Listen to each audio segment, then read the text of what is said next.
Namo tassa bhagavato arahato sama sambuddhassa. Namo tassa bhagavato arahato sama sambuddhassa.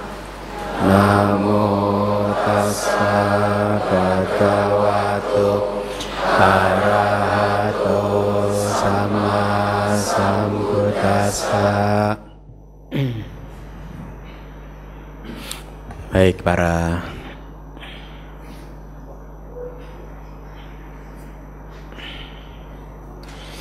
pasaka upasika sekalian, kita bertemu lagi di kelas Abhidhamma ya. Malam hari ini semoga kita bisa menyelesaikan penjabaran tentang masing-masing dari 52 cetasika.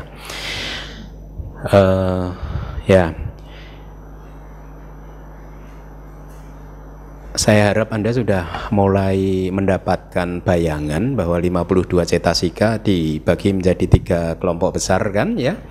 Kelompok yang pertama terdapat 13 cetasika, yaitu kelompok apa? Hanya semana umum. Kemudian kelompok kedua adalah akusala cetasika, ada 14. Kemudian kelompok yang ketiga adalah sobana cetasika, ada 25 ya. Kalau Anda sudah membayangkan kelompok ini, 3 kelompok ini nanti akan membantu Anda di dalam memahami subtopik berikutnya, bagaimana cita dan cetasika berasosiasi ya. Jadi karena ketiga kelompok ini sering saya beri istilah, ini istilah saya saja. Yang 13 itu adalah kelompok netral karena bisa ke kusala dan bisa ke akusala ya. Kemudian kalau yang 14 itu sudah pasti itu akusala saja, dan yang 25 itu yang kusala, yang sobana, yang indah ya. Nah, jadi 25 sobana cetasika atau cetasika yang indah dibagi menjadi berapa kelompok? Yang pertama adalah 19 sobana sadarana cetasika, yaitu 19 cetasika yang selalu muncul bersama dengan kesadaran yang indah. Kemudian sisanya mudah untuk menghafal, 3, 2, 1 ya. 3 wirati, 2 apamanya, dan 1 panyindriya ya, atau panya. Nah, mari kita lihat dulu Abhidhamma Sanggahanya apa yang bisa kita dapatkan. Silahkan dibaca bersama-sama.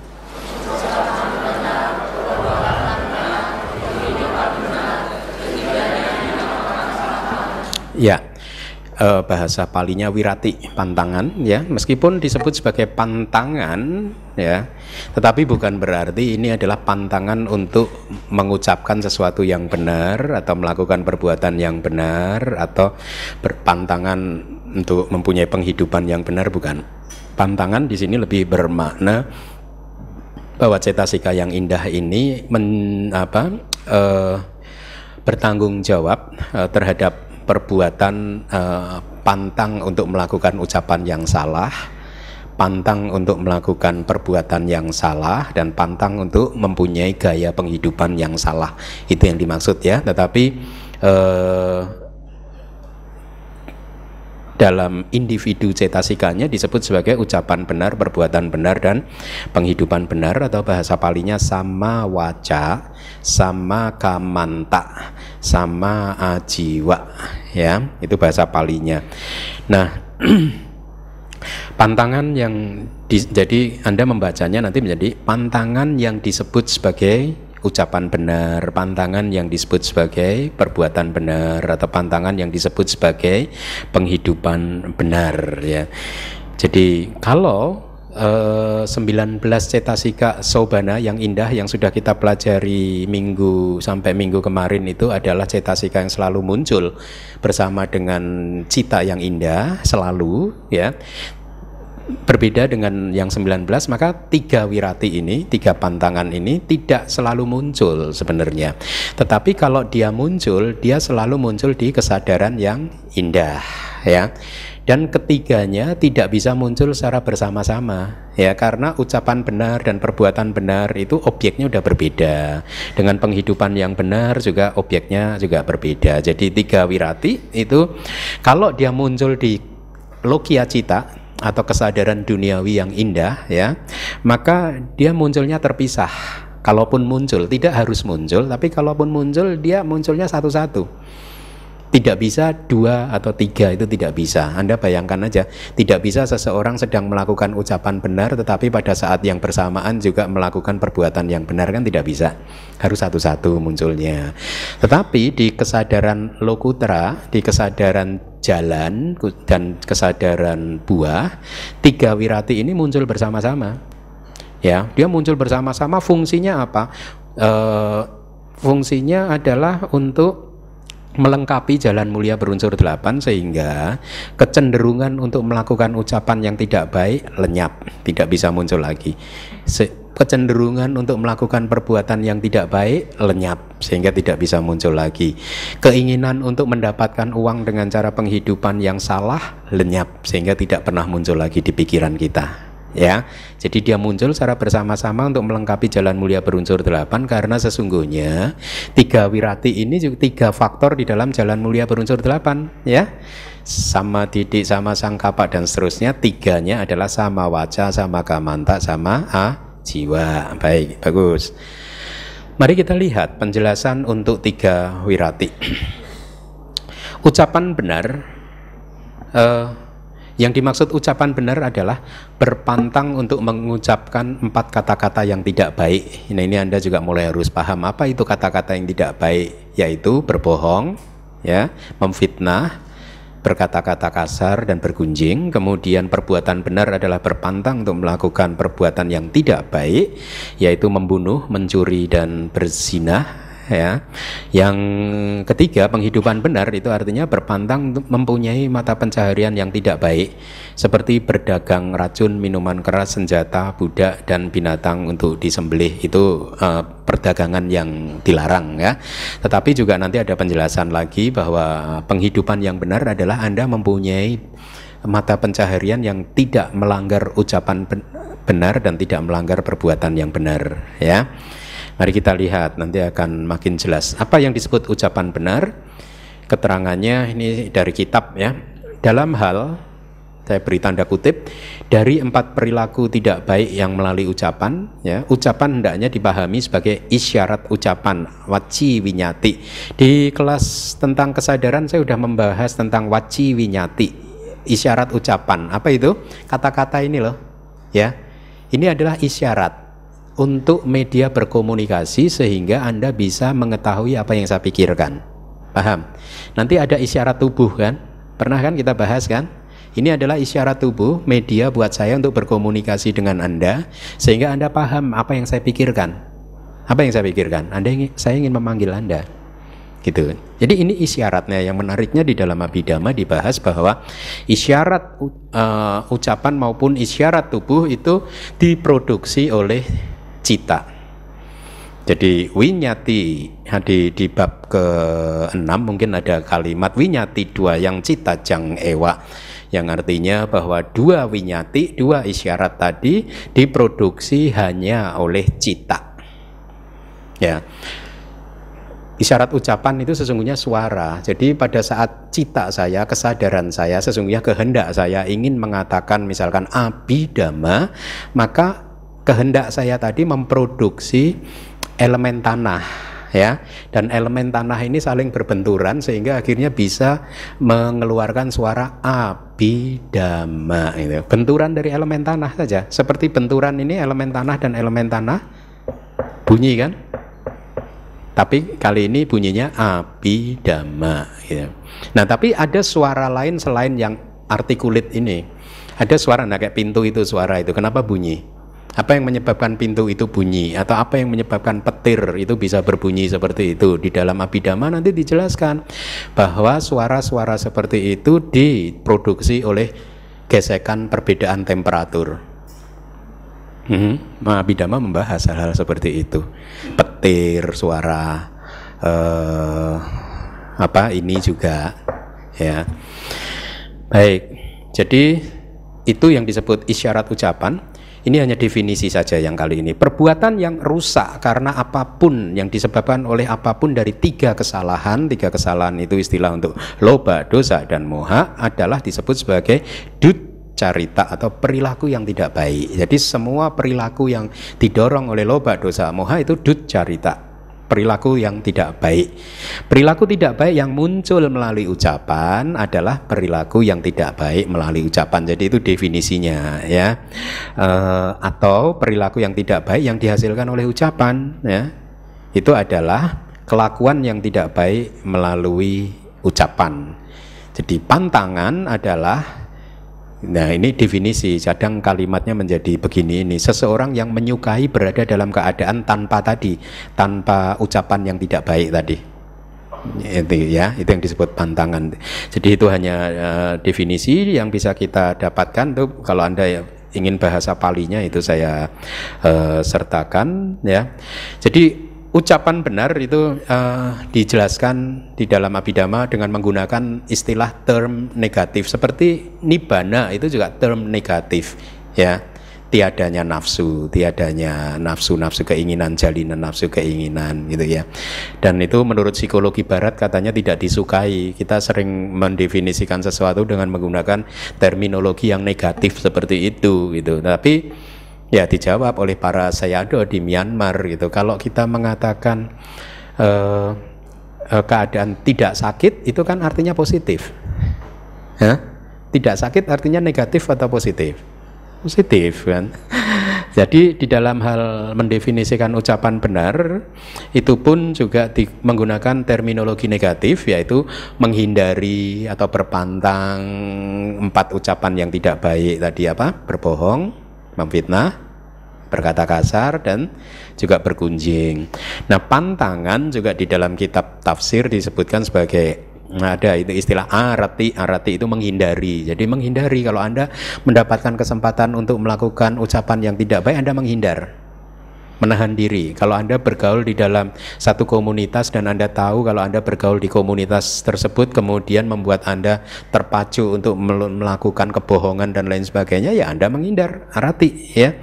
Dan juga pati wirati, menolak, memilih untuk tidak melakukan ucapan-ucapan yang tidak baik, ya, terhadap 4 hal tadi. Tetapi sesungguhnya kemudian ada pertanyaan. Ucapan yang tadi, perilaku tidak benar melalui ucapan, jadi berbohong, berkata-kata kasar, memfitnah, berkata kasar, dan bergunjing, itu sesungguhnya cetasika yang mana? Kita udah bicara tentang 52 cetasika katakanlah. Itu cetasika yang mana? Berbohong dan seterusnya. Nah, makanya kita perlu kitab tafsir dalam hal ini. Dan kita menemukan kalimat di dalam kitab tafsir bahwa perilaku tidak benar yang melalui ucapan itu sesungguhnya adalah cetana yang muncul pada saat itu, ingin berbohong, ingin memfitnah, dan lain sebagainya gitu. Jadi 4 ucapan yang tidak benar, kelakuan baik melalui ucapan, juga ada kitab komentar diberi perumpamaan sangat indah sekali. Ini adalah wela. Wela itu semacam tapal batas. Tapal batas yang tidak boleh kita lampaui, tidak boleh kita lompati gitu. Jadi pembatasnya di sana. Kita tidak boleh melampaui, artinya kita tidak boleh melakukan kebohongan, memfitnah, dan seterusnya. Karena dengan melanggar itu, melanggar tapal batas tadi, perbuatan melanggar ini tidak akan menghasilkan hita suka, tidak akan bisa menghasilkan kesejahteraan dan kebahagiaan. Nah, kita harus mengembangkan sadda terhadap hal ini, bahwa pelanggaran terhadap ucapan yang benar, apapun itu, Anda harus tahu tidak akan memberikan Anda kesejahteraan dan kebahagiaan. Karena kadang itu manusia berpikir berbohong demi mendapatkan kesejahteraan dan lain sebagainya. Tetapi Abhidhamma mengatakan no, ucapan yang tidak benar tidak akan bisa memberikan kesejahteraan dan kebahagiaan. Kenapa? Karena itu adalah karma buruk, ya. Jadi yang akan pasti menghasilkan penderitaan. Pantangan juga disebut sebagai yang disebut sebagai ucapan benar itu muncul dengan berbagai jenis kesadaran sebelum kesadaran jalan, ini di kitab. Jadi artinya begini, semua pantangan 3 wirati tadi itu bisa muncul dengan kesadaran sehari-hari kita, yaitu kesadaran maha salah ya. Tetapi pada saat muncul sehari-hari bersama dengan kesadaran maha kusala dan juga atau arahat, itu muncul dengan maha kiriya kan, dia munculnya satu persatu ya. Detik ini seseorang melakukan ucapan benar, detik berikutnya mungkin perbuatan benar dan seterusnya, tadi sudah saya singgung. Tetapi pada saat tiga pantangan itu muncul bersama dengan kesadaran jalan, dia muncul secara bersama-sama untuk pada paceda, ini istilahnya. Jadi menghancurkan sebab atau menghancurkan pada kaki. Kalau kakinya udah hancur, dia udah jatuh, nggak bisa berdiri lagi. Itu hanya perumpamaan saja. Pada saat dia muncul bersama dengan kesadaran jalan adi duniawi, maka triwirati tadi, tiga wirati tadi menghancurkan semua kecenderungan untuk berkata-kata bohong dan seterusnya ya. Dengan wirati atau pantangan ya, pada saat dia muncul maka kemunculannya tidak mengizinkan, akhirnya tidak mengizinkan munculnya kelakuan yang tidak baik melalui ucapan gitu. Jadi pada saat dia muncul bersama dengan kesadaran jalan, maka dia memotong jalur perbuatan kiriya padang pecindati, memotong jalur perbuatan. Jadi artinya setelah itu kecenderungan, keinginan atau bahkan pikiran untuk berkata-kata kasar, berbohong pun tidak ada. Ya, menarik ya. Jadi pencerahan begitulah terjadinya. Keinginan-keinginan kita untuk melakukan kejahatan itu jangankan berpikir gitu, jangankan melakukannya, berpikir saja sudah tidak mungkin muncul di dalam batin mereka yang sudah mencapai kesucian.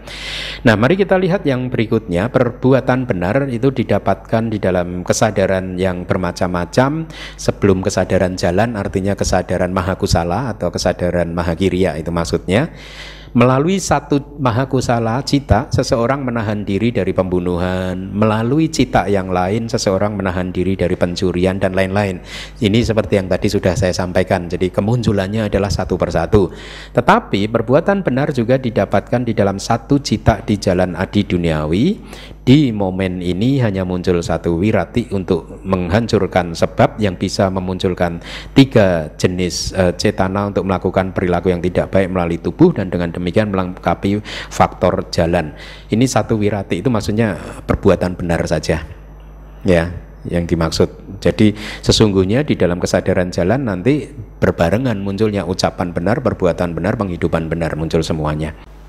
Ya, hampir sama semua penjelasannya seperti ucapan yang benar tadi ya. Kemudian yang ketiga, penghidupan benar tidak terpisah dari ucapan benar dan perbuatan benar. Dengan kata lain, penghidupan benar adalah penghidupan yang tidak melanggar ucapan benar dan perbuatan yang benar. Seseorang melakukan 4 ucapan yang tidak baik atau 3 perbuatan yang tidak baik. Saya harap Anda masih ingat 4 ucapan tidak baik apa? Berbohong, memfitnah, berkata kasar, dan bergunjing. 3 perbuatan yang tidak baik apa? Membunuh, mencuri, dan berzina.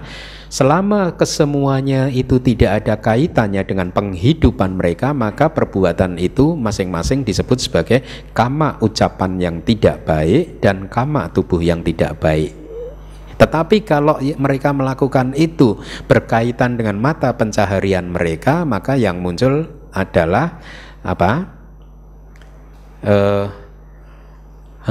Mata penghidupan yang tidak baik, cetana yang tidak baik kan. Berpantang untuk melakukan 2 jenis kama di atas adalah ucapan benar dan perbuatan benar ya. Mari kita lanjutkan lagi. Penghidupan benar itu didapatkan di dalam kesadaran yang bermacam-macam sebelum kesadaran jalan, artinya maha kusala atau maha kiriya ya. Melalui satu cita, seseorang menahan diri dari pelanggaran di pintu ucapan. Melalui cita yang lain, seseorang menahan diri dari pelanggaran di pintu tubuh. Jadi munculnya secara terpisah, itu yang dimaksud ya. Tetapi penghidupan benar juga didapatkan di dalam satu cita di jalan adi duniawi, lokutra maga. Di momen ini hanya muncul satu wirati, yaitu penghidupan benar untuk menghancurkan sebab pada paceda yang bisa memunculkan cetana untuk melakukan penghidupan salah yang diproduksi melalui 7 jalan kama di pintu ucapan maupun pintu tubuh, dan dengan demikian melengkapi faktor jalan. Paham ya? cetana. Anda lihat, cetana itu karma, kama itu cetana. Jadi kalau kita bicara kama, kita berbicara tentang cetasika yang disebut cetana atau kehendak untuk berbuat gitu.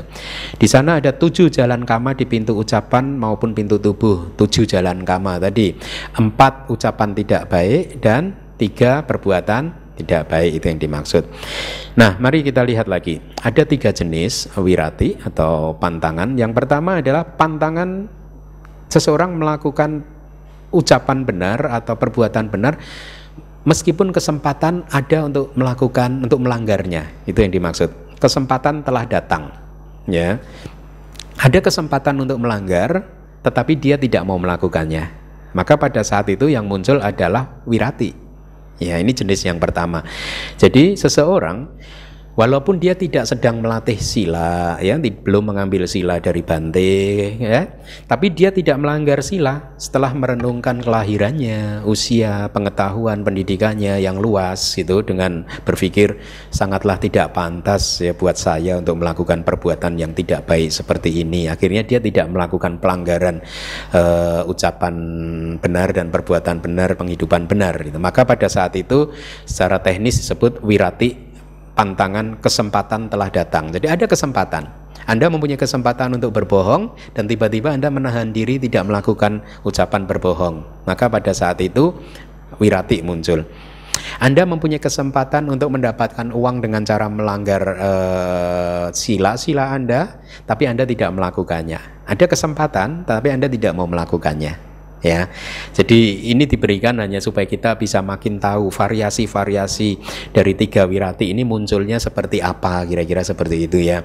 Nah, diberi contoh upasaka Cakkana dari Sri Lanka. Jadi upasaka seorang umat Buddha laki-laki dari Sri Lanka itu pada suatu hari dia masih muda usianya, tiba-tiba ibunya sakit keras dan dokter memberitahu bahwa ibunya ini bisa disembuhkan kalau ada daging kelinci.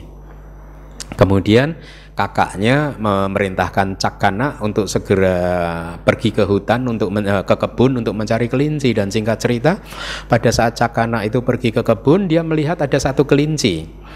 Ya, ada satu kelinci, kemudian dia kejar kelincinya sampai berlari ketakutan dan terperangkap di dalam semak belukar. Dia kelincinya sampai menjerit menangis gitu ya, sehingga akhirnya didekati oleh Cakkana dan ditangkap oleh Cakkana gitu. Cakkana kemudian berpikir, saya akan membuat obat ini, ibu saya akan sembuh dari penyakitnya dengan daging kelinci ini. Tetapi kemudian sesaat kemudian dia ingat lagi, sungguh tidak pantas ya kalau hanya demi untuk menyembuhkan ibu saya harus membunuh binatang atau makhluk ini. Akhirnya Cakkana dengan tekad yang baik melepaskan kelincinya. Udahlah, kamu sana lepas, bebas lagi, nikmatilah udara yang terbuka bebas, yang ini makan lagi tumbuh-tumbuhan di kebun ini. Dan dia pun melepaskan kelincinya. Kemudian dia pulang ke rumah, ditanya oleh kakaknya, gimana kamu dapat kelinci? Dan si Cakkana berkata terus terang, tadi sih sebenarnya udah dapat, tapi kemudian saya tidak tega, akhirnya saya lepaskan kembali. Kemudian dia ini tradisi Buddhis, dia mengucapkan apa yang disebut menegaskan kebenaran. Tradisi Buddhis menyatakan kebenaran, menegaskan kebenaran. Dia mengatakan begini, sejak saya lahir di dalam kehidupan ini, saya nyatakan bahwa saya tidak pernah dengan sengaja membunuh makhluk hidup. Gitu. Itu semacam sumpah Buddhis itu seperti itu seringkali. Dan kemudian dia dedikasikan kebenaran ini untuk kesembuhan ibunya. Dan singkat cerita, happy ending story, mamahnya sembuh gitu, karena ucapan kebenaran tadi.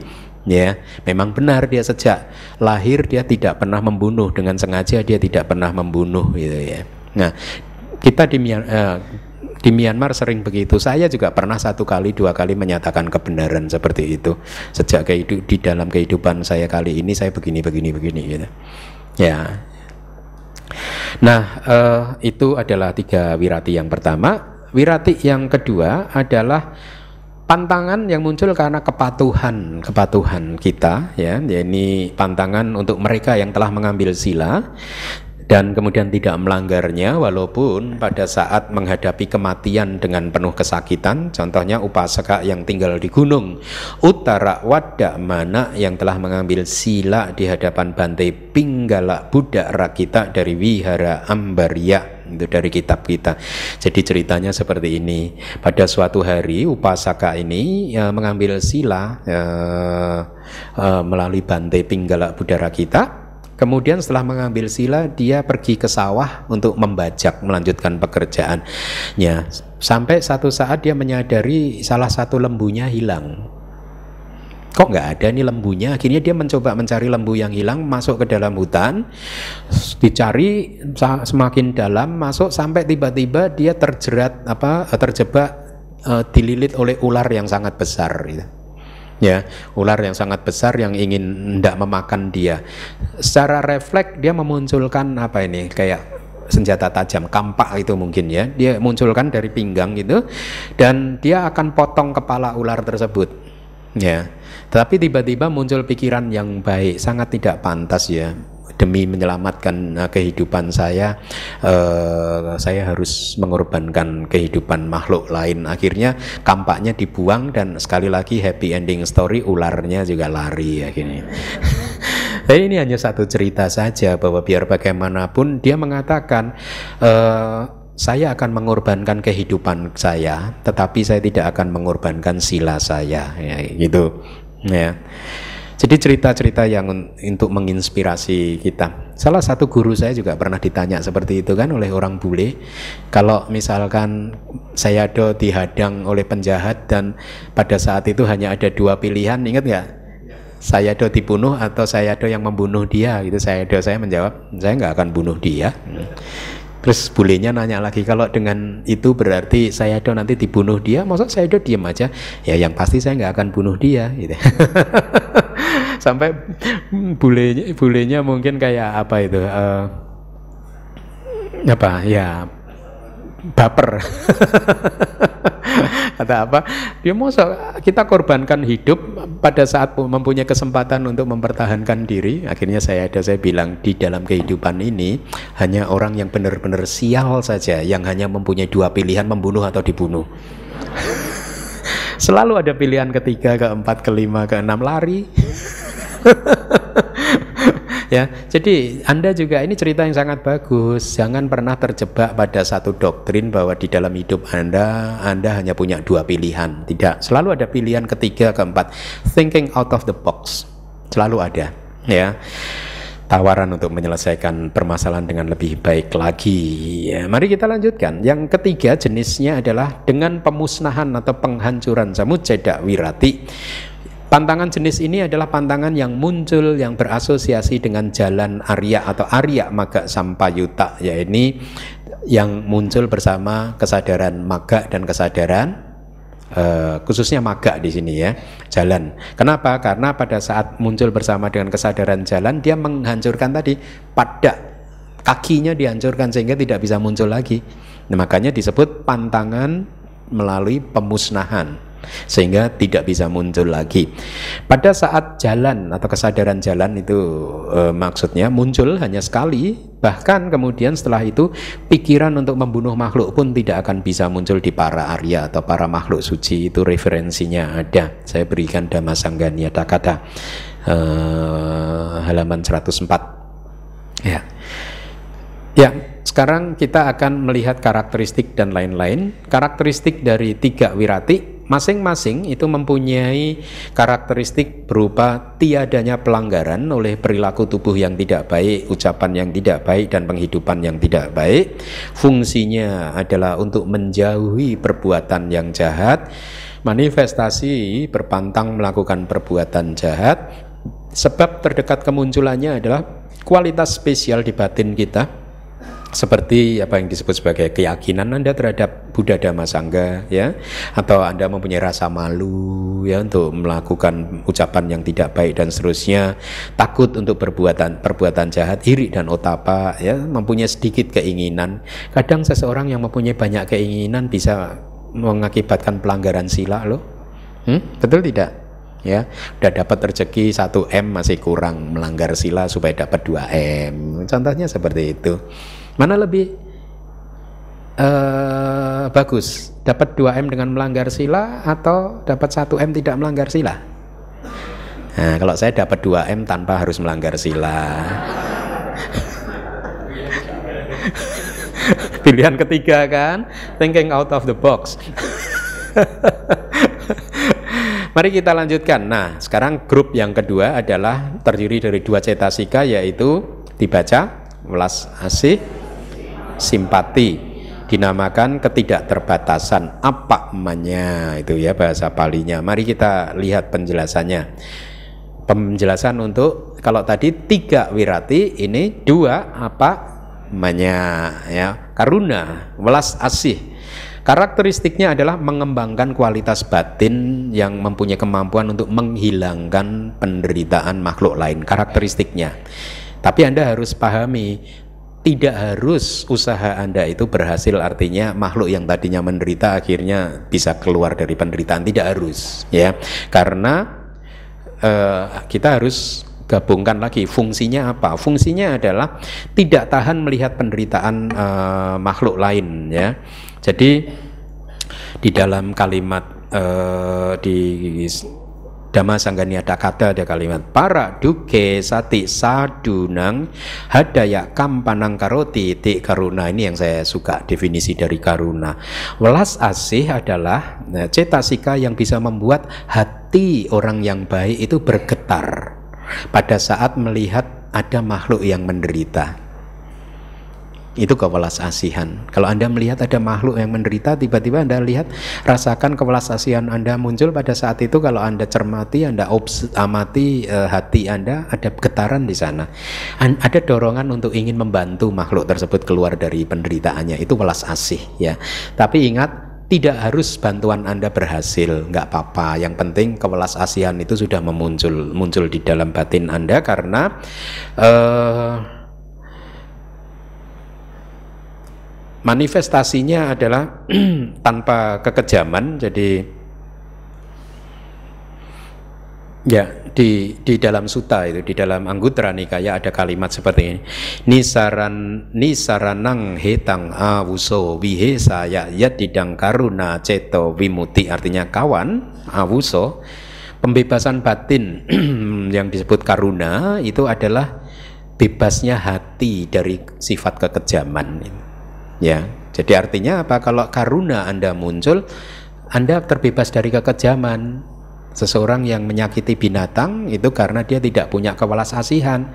Tetapi tidak hanya karuna itu muncul secara pasif, tidak ingin menyakiti binatang, tetapi secara aktif juga. Kalau melihat ada binatang yang menderita ya, dia berusaha secara aktif untuk menolong supaya binatang, tidak hanya binatang, makhluk lain bisa segera terbebas dari penderitaan. Nah, ini yang menarik nih. Praktek welas asih karuna disebut berhasil apabila bisa melenyapkan kekejaman hati Anda. Berhasil. Jadi disebut berhasil tidak harus pertolongan Anda berhasil, tidak harus. Ya, karuna ini cukup pada saat dia muncul dan menyebabkan hati Anda menjadi welas asih, kekejaman tidak muncul, itu cukup. Dan disebut gagal apabila memunculkan kesedihan di hati. Itu musuh dekatnya. Artinya pada saat Anda mencoba menolong seseorang yang menderita dan ternyata pertolongan Anda tidak berhasil, tidak membantu orang tersebut, dan kemudian Anda menderita gitu, maka berarti karuna Anda gagal. Ya, musuh dekat dari karuna. Ya. Apa yang harus kita lakukan kalau pertolongan Anda ternyata tidak berhasil? Merenungkan sabe sata kama saka, bahwa semua makhluk itu adalah pemilik dari kamanya sendiri-sendiri, mewarisi dan seterusnya. Meskipun sudah ditolong tapi tetap saja tidak bisa keluar dari kesulitan dan penderitaannya, begitu. Jadi Anda tetap positif, tidak kemudian stres sendiri gitu. Ada seorang kawan saya, Suhu Mahayana, saya tanya, halo Suhu, apa kabar? Stres Bante. Kenapa stres? Habis tiap hari saya membaca mantra mengharapkan semoga semua makhluk bebas dari penderitaan, tapi sampai hari ini nggak bebas-bebas. Jadi mikirin itu jadi stres sendiri saya Bante. kok enggak berhasil. Nah, itu berarti karunanya salah ya, gagal. Ada musuh dekat yang menghancurkan karuna. Nah, sekarang setiap objek, setiap cita dan cetasika mempunyai objek. Apa objek dari karuna? Objek dari karuna adalah konsep, bukan paramata dhamma, bukan dhamma yang hakiki, cita, cetasika atau rupa, bukan. Objeknya konsep, yaitu apa? Konsep makhluk yang sedang menderita. Itu objek dari karuna. Ada makhluk yang sedang menderita, makhluk apapun itu, dan kemudian hati Anda tergetar, ingin menolongnya. Sekarang saya tanya, objek dari metta apa? Cinta kasih. Konsep makhluk yang apa? Kalau tadi makhluk yang menderita, kalau ini makhluk yang bahagia, ya. Anda terus mengharapkan kebahagiaannya. Nah, mari kita lanjutkan. Sebab terdekat melihat ketidakberdayaan pada mereka yang berada dalam penderitaan. Ya, saya rasa ini mudah. Mari kita teruskan mudita sekarang, simpati. Appreciative joy atau sukacita yang muncul pada saat Anda melihat atau mendengar orang lain telah mencapai kesuksesan atau melakukan perbuatan baik. Ya, setiap kali Anda melihat orang lain sedang berhasil, kan harusnya Anda ikut berbahagia, kan? Itu mudita. Ya, bersimpati gitu. Bukan malah muncul iri hati. Ya. Kan kita setiap kali doanya gitu, semoga semua makhluk berbahagia, kan? Begitu sudah ada satu makhluk yang berbahagia, berarti doa Anda kurang satu. Udah sukses satu dulu gitu. Berarti kurang 6 miliar, kurang satu nih, min satu. Ya, simpati. Karakteristiknya apa? Bergembira pada saat melihat keberhasilan pada makhluk. Ada makhluk yang sedang berhasil, bahagia, ya kita ikut bergembira. Nah, ini harus kita kembangkan. Kualitas-kualitas yang seperti ini tidak merupakan kualitas yang istilahnya Anda terima dari lahir gitu, enggak. Ini adalah kualitas yang harus dilatih. Jadi setiap kali Anda mendengar orang lain sukses, Anda kembangkan mudita Anda. Anda melihat orang lain sedang melakukan kebajikan, Anda kembangkan mudita Anda, gitu ya. Nah, fungsinya tidak iri hati. Jadi tentu saja kita bersimpati untuk hal-hal yang baik, ya. Bukan kesuksesan orang korupsi terus Anda, wah saya turut bermudita loh, korupsinya nggak ketahuan KPK gitu. Bukan seperti itu gitu.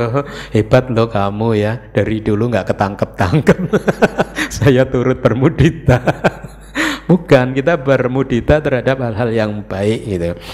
Nah, praktek atau latihan mudita kita itu disebut berhasil apabila bisa menenangkan hati kita, menjauhkan dari rasa tidak suka gitu ya, menjauhkan dari iri hati. Tapi disebut gagal mudita kita kalau memproduksi pahasa sambawo wipati.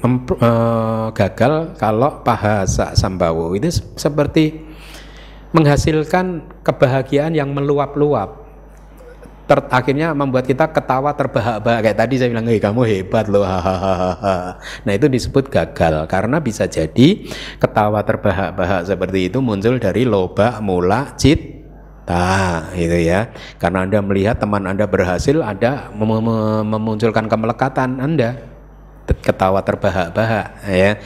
Jadi itu kegagalan. Jadi fungsinya untuk menghancurkan rasa iri hati, menghancurkan rasa tidak suka, ya. Manifestasinya adalah hancurnya ketidakpuasan terhadap apapun objek tersebut, ya. Sebab terdekat kemunculannya adalah melihat keberhasilan makhluk lain, ya. Nah, sekarang saya akan sedikit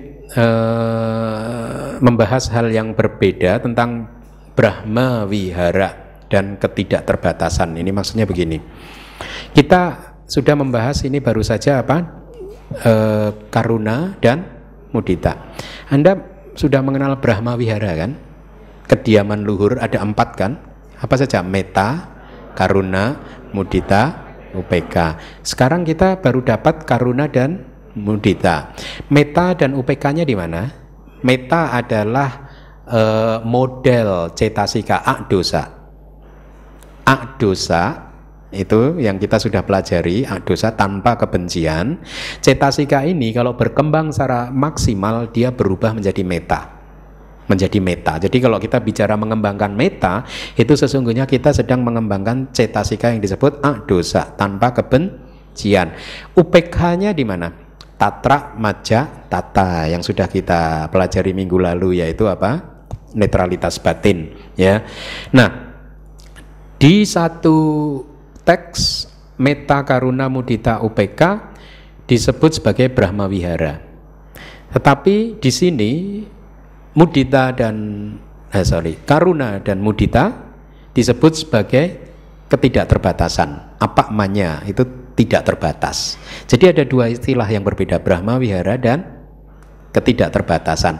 Maknanya apa? Nah, di kitab komentar dijelaskan disebut sebagai Brahma Wihara, kediaman luhur, karena kalau tadi katakanlah karuna dan mudita sebagai Brahma Wihara, itu alasannya adalah keduanya merupakan kualitas terbaik setta, dan dikarenakan kualitasnya yang tanpa kesalahan atau tidak mempunyai pencemaran nidosa, ya. Jadi kualitasnya sangat murni, karuna, mudita atau meta dan juga UPK. Kualitas terbaik, kualitas hati yang terbaik, maka disebut sebagai Brahma Wihara. Kenapa demikian? Disebut terbaik karena berkaitan dengan kualitas hati yang luhur dalam berhubungan dengan makhluk lain. Jadi kualitas hati yang paling baik, paling luhur di dalam kita berhubungan dengan makhluk lain adalah meta, karuna, mudita, UPK. Ya, dikarenakan Brahma hidup dengan hati yang tanpa celah, maka seseorang yang berlatih yogino, itu bahasa palinya berlatih 4 Brahma Wihara, mereka disebut menyerupai Brahma. Jadi Brahma ini, ya, di alam Brahma sana mereka mengembangkan juga ini 4 ini. Memang kualitas mereka seperti itu, meta, karuna, mudita, dan UPK. Nah, dengan alasan inilah maka disebut sebagai Brahma Wihara. Tetapi disebut ketidakterbatasan, apakmanya? Alasannya ada lagi. Karena mereka tadi meta, karuna, mudita, dan UPK itu muncul di ladang yang tidak terbatas, artinya makhluk tanpa batas, maka disebut sebagai ketidakterbatasan. Artinya kalau Anda sedang berlatih meta, karuna, mudita, UPK, Anda harus mengembangkannya ke semua makhluk, semua penjuru, semua arah tanpa batas. Ya, tidak ada batasnya, boundless. Ya, inilah yang disebut sebagai, kalau meta sering Anda mendengar, cinta kasih universal, tidak membeda-bedakan, harus tanpa batas. Tidak ada yang membatasi, saya ingin semua makhluk kecuali dia berbahagia, nggak ada, itu ada batasnya kan? Hah? Seluruh dunia ini bahagia kecuali yang satu itu, good enough lah, cukup bagus, yang satu itu jangan, enggak. Semua tanpa batas, tanpa pilih kasih, ya, itu yang dimaksud. Nah, meta, karuna, dan mudita disebut, kalau Anda berlatih meta, karuna, dan mudita, maka hanya akan mampu memunculkan jana sampai ke jana yang keempat saja. Di dalam sistem 5 jana, ya, maksudnya ya, jana yang keempat, karena meta, karuna, dan mudita itu tidak bisa terpisah dari rasa sukacita, dari somanasa. Anda ingat jana 1, jana 2, jana 3, jana 4 itu wedananya yang muncul apa? Suka kan? Somanasa kan? Ya, jana kelima wedananya apa? UPK. Oleh karena itu, sebentar, kenapa tidak bisa terpisah dari somanasa, meta, karuna, dan mudita? Jawabannya itu semata-mata karena mereka bertiga itu telah terbebas dari kehendak yang jahat. Jadi dikatakan kalau batin Anda sudah bebas dari kehendak yang jahat, itu somanasa akan muncul. Ya. Kemudian praktek UPK akan tercapai di jana yang kelima karena UPK berasosiasi dengan perasaan yang netral. Tapi Anda harus bedakan loh, perasaan netral di sini kan UPK wedana. Tetapi UPK Brahma Wihara adalah tatra, majat, tata. Meskipun menggunakan istilah sama-sama UPK, ya, ini keduanya berbeda. Ya, kita masuk ke bagian yang akhir. Bersama dengan daya kebijaksanaan, 52 ini dipahami sebagai sabati panyindriyana cading panca wisati. Bukan 52, 25. Kebalik ya. Sorry. Hah? Ya, maaf, kebalik. Jadi bersama dengan daya kebijaksanaan yang akan kita pelajari yang terakhir, maka 25 cetasika panca wisati me 25 cetasika ini dipahami sebagai faktor-faktor mental yang indah, ya. Kebalik. Karena kadang ya kalau kita dikejar target gitu kan, perhatian kita melemah karena bahasa Pali dan bahasa Indonesia kadang kebalikannya gitu. Panca wisati 55 2 padahal 25. Penjelasannya panyindriya. Nah, Anda mendapat istilah baru. Itu terdiri dari dua kata, panya kebijaksanaan dan indriya, yaitu indriya tapi saya terjemahkan jadi daya kehidupan gitu, atau daya kebijaksanaan, ya. Mari kita lihat definisinya. Ini menarik nih, panya ini. Panya atau kebijaksanaan adalah cetasika yang mengetahui, pejanati. Mengetahui apa? Mengetahui 4 kebenaran mulia. Jadi pada saat panya kita sudah mengetahui 4 kebenaran mulia, maka disitulah pencerahan muncul. Ya, mengetahuinya pada saat kesadaran jalan muncul dan kesadaran buah muncul, ya. Mengetahui inilah duka melalui meditasi, ya, inilah sumber dari duka, inilah lenyapnya duka, dan inilah jalan menuju lenyapnya duka. Jadi mengetahui di sini adalah ciri dari kebijaksanaan. Panya juga menyebabkan munculnya pengetahuan tentang anicca, dukkha, dan anatta.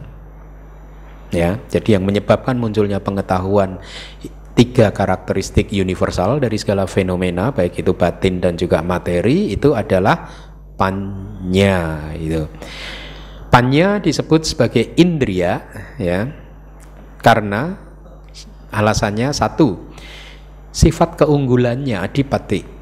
Keunggulannya dalam hal apa? Dalam mengatasi awija, ketidaktahuan.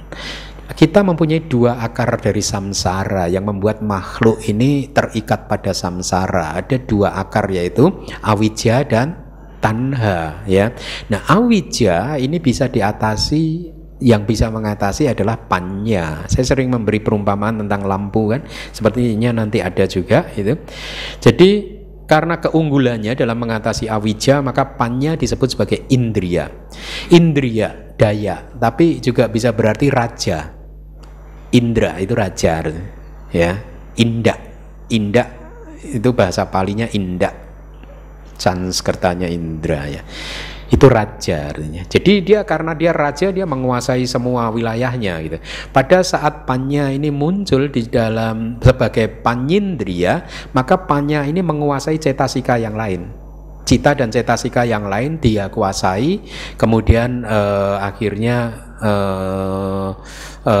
diminta semua bekerja gitu untuk menembus 4 kebenaran mulia atau untuk merealisasi anicca, dukkha, dan anatta. Nah, menjadi raja dari cita-cetasika yang muncul bersama dalam hal karakteristiknya yaitu pandangan. Nah, ini dasana lakana, karakteristik pandangan. Apa sih karakteristik pandangan ini? Yang dimaksud adalah pada saat seseorang mencapai tingkat kesucian sotapanna, menjadi seorang sotapanna, ya, maka pada saat itu muncul pandangan dasana. Ini istilah teknis yang artinya orang tersebut sudah menjadi sotapanna, gitu, ya. Nah, di dalam proses pencerahan untuk menjadi sotapanna atau sakadagami, anagami, dan arahat, cetasika yang perannya itu sangat penting, meskipun yang lain juga penting, tapi yang sangat penting itu panya, kebijaksanaan.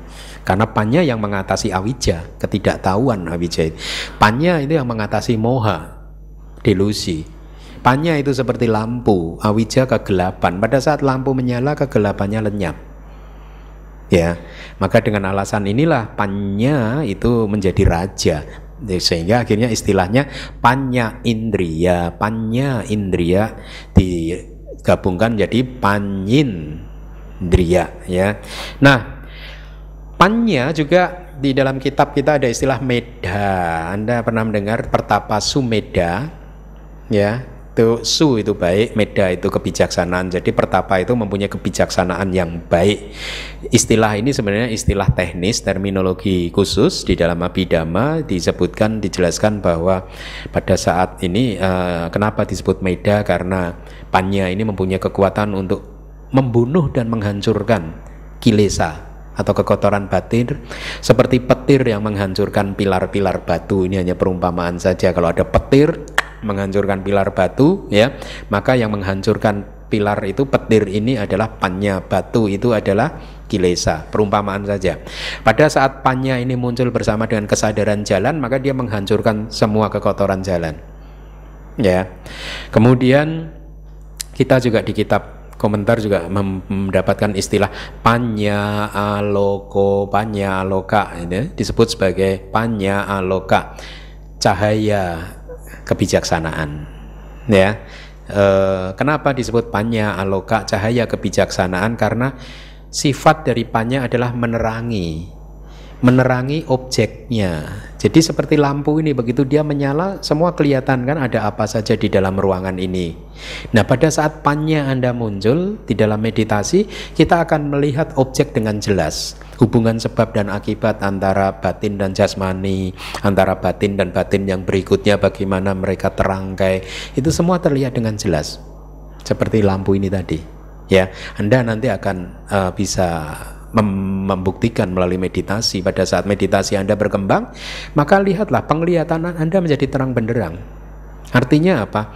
Batin akan mulai mudah untuk diamati, tubuh jasmani mudah untuk diamati, hubungan sebab dan akibatnya terlihat, kemunculan kelenyapannya jelas sekali, gitu ya. Jadi itu karena ada panya yang menerangi, ya. Karena ada kebijaksanaan yang menerangi. Ada istilah lagi panya obaso, ya, jadi kemilonya kebijaksanaan, gitu. Karena sifatnya yang mencurahkan penerangan ke semua objek meditasi, objek batin Anda. Kemudian ada istilah panya pajoto, cemerlangnya kebijaksanaan. Kenapa? Karena indah berkilau. Jadi sebenarnya ini hanya istilah-istilah saja yang dipakai oleh Buddha dan para guru Atthakatha, guru kitab komentar di masa lalu, berkaitan dengan kecenderungan masing-masing orang, gitu. Mungkin ada yang suka menggunakan panya aloka, ada yang suka panya baso dan seterusnya, gitu. Jadi berkaitan dengan kesukaan individu masing-masing aja. Ada yang menyukai ini, ada yang menyukai itu, gitu. Maka muncullah istilah-istilah yang berbeda-beda tetapi merujuk kepada satu hal yang sama, gitu. Nah, di dalam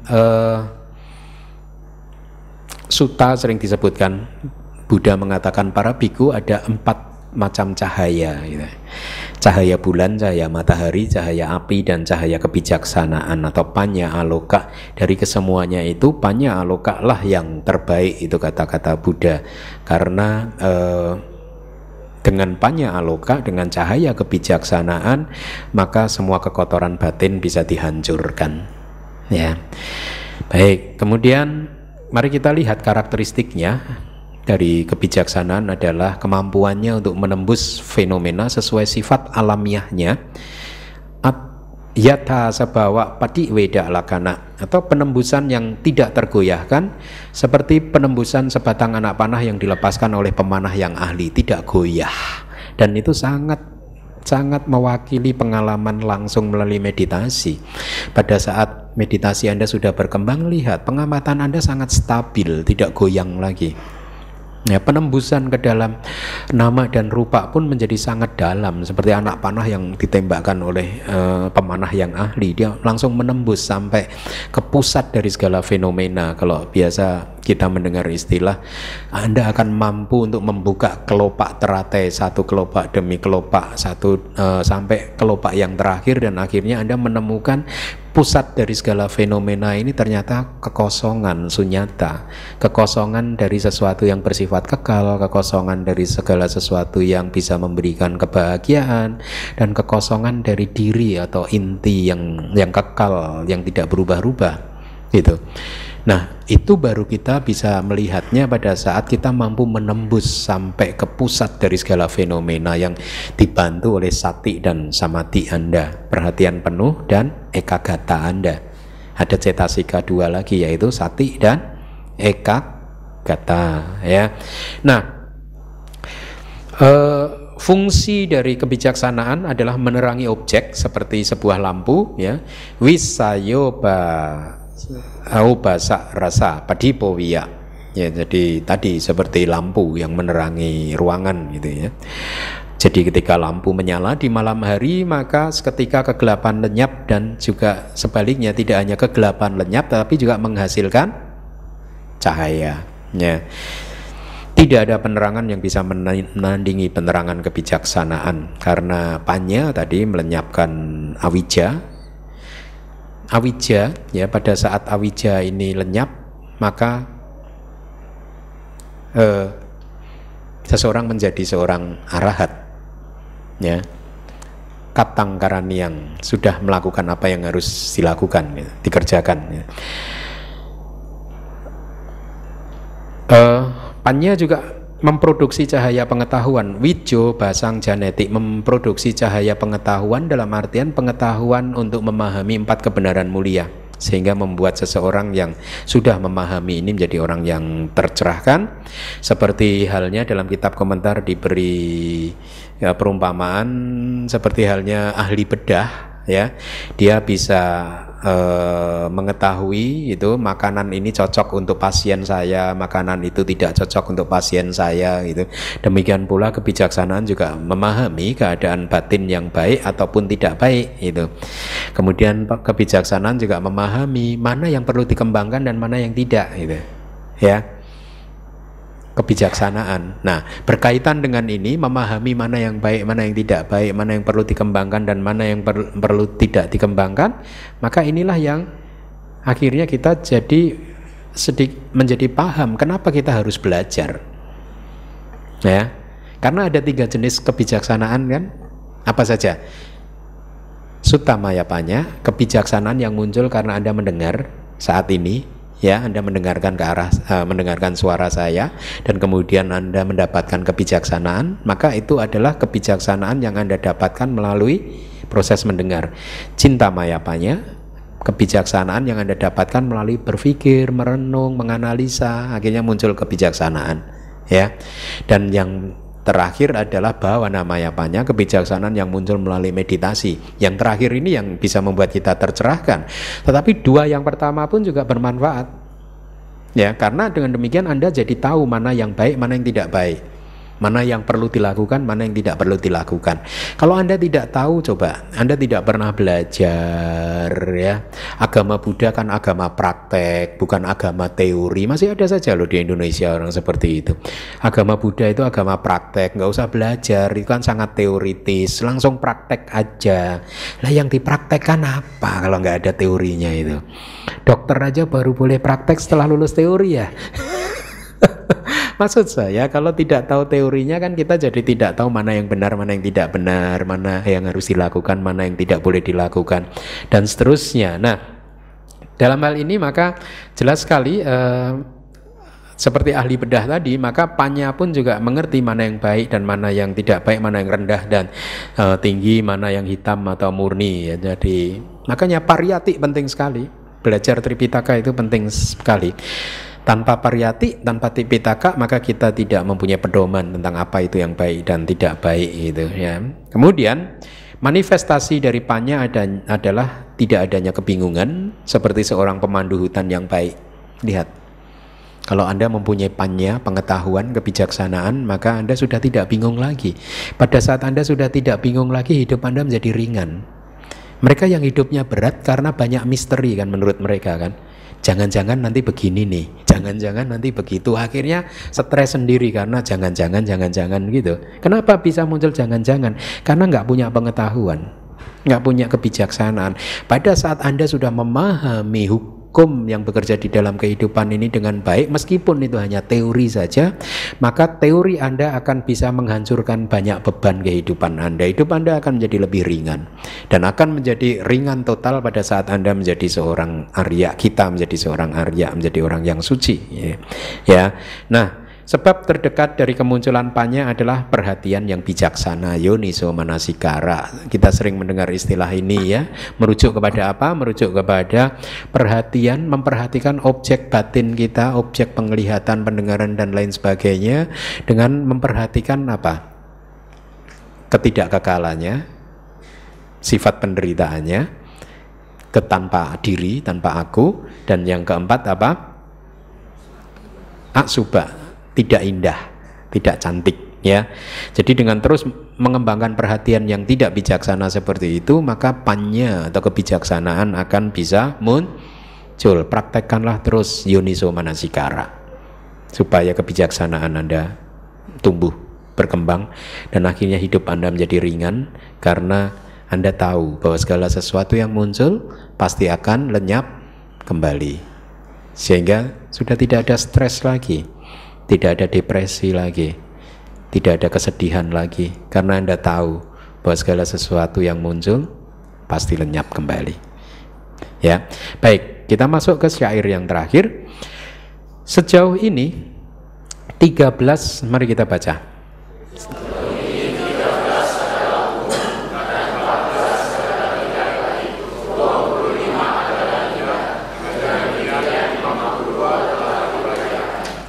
Ya, dengan demikian 52 telah diuraikan, jadi dibagi menjadi 3 kelompok. Saya harap Anda